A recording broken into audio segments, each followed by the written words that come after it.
राम पंढरीने आणि विशेष बरं का आज शेवटचा दिवस पसायला ह्या प्रवचनाचा असल्यामुळे उपांत्य दिवसाची सेवा ही मागणी या न्यायाने गेली 7 दिवस आपण या मंडपामध्ये संत विचार प्रवचनाच्या माध्यमातून ऐकत होतो.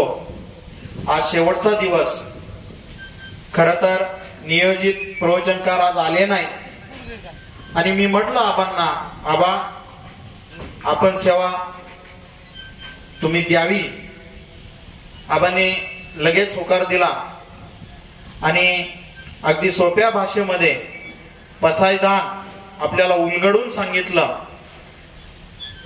किती वेळ बोलले किंवा काय बोलले यापेक्षा त्याच्यातला भाव काय होता हा महत्वाचा. बोलताना आबांनी बऱ्याचशा मुद्द्यांना स्पर्श केला. विवेक असेल, विज्ञान असेल किंवा संत संगत असेल,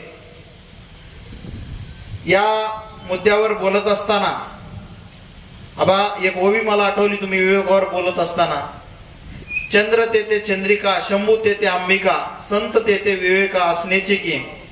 या न्यायाने संतांजवळ विवेक असतो आणि तो विवेक तुम्ही सांगितलं तुमच्या प्रवचनातून की मी बापूंसोबत फिरलो, मी परमार्थामध्ये उशिरा आलो, पण बापू सारख्या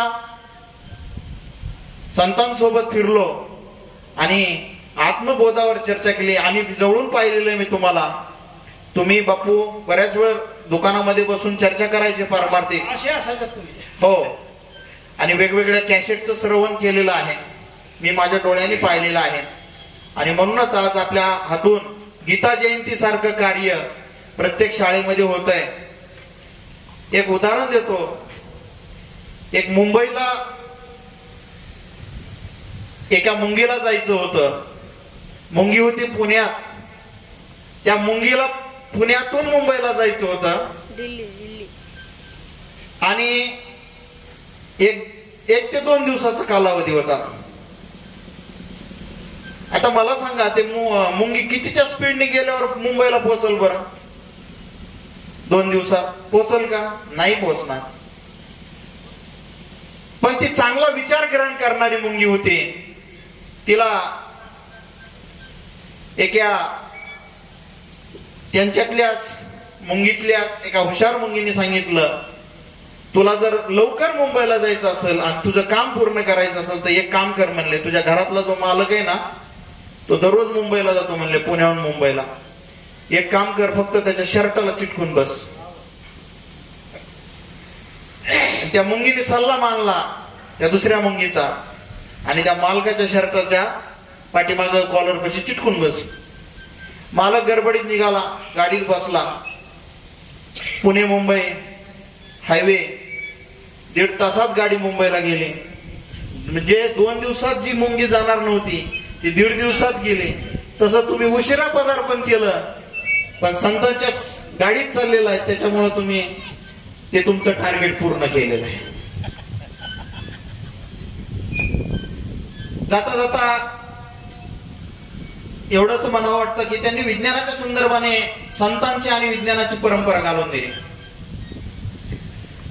आपण ज्ञानेश्वरीमध्ये वाचलं असेल, अर्जुना तयात नाव ज्ञान एर प्रपंच हे विज्ञान ते तर सत्य बुद्धी ते अज्ञान. म्हणजे माऊलींनी तुम्हाला विज्ञान काय, अज्ञान काय आणि ज्ञान काय या तिन्हीचा उलगडा एकाच ओळीत सांगितलाय. हे दिसतंय, या प्रपंचाला विज्ञान सांगितलंय माऊलीने. ते तर सत्य बुद्धी ते अज्ञान, आणि सत्य वाटणं याला अज्ञान म्हटलंय. अर्जुना तयात नाव ज्ञान. पण ज्ञानाचा टप्पा गाठण्यासाठी आपल्याला अशा मंडपात यावं लागतं. आपण खूप छान असं विवेचन केलं. जाता जाता महाभारतातले 3 पार्ट जे आहेत,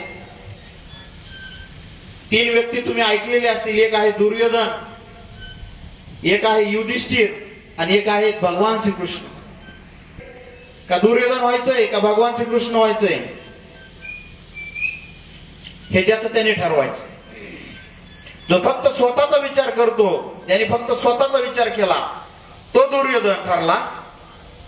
ज्याने आपल्या नातेवाईकाचा विचार केला तो युधिष्ठिर ठरला, आणि ज्यांनी जगताचा विचार केला, गीतेसारखं तत्वज्ञान सांगितलंय, ते भगवान श्री कृष्ण ठरले.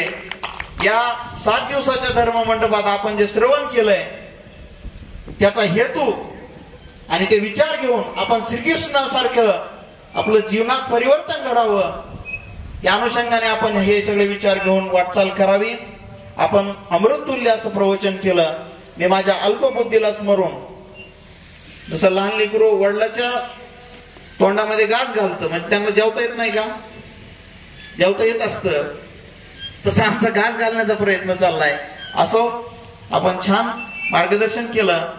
या गडाच्या वतीने, बापूंच्या वतीने पुनश्च एकदा आपल्या सर्वांचा आभार व्यक्त करतो. जे श्रोते वर्ग या उन्हातून सुद्धा खूप लांब आहे गावापासून थोडासा गड, पण अशा उन्हाचाही आमच्या आजी मंडळी असतील, आमच्या आत्या असतील, आवर्जून इथं उपस्थित राहत आहेत गेली 7 दिवस. आपण सर्व श्रोते वर्ग सर्वांचे पुनश्च एकदा आभार.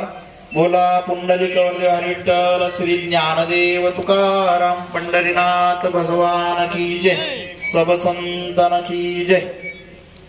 यानंतर हरिपाठ होईल.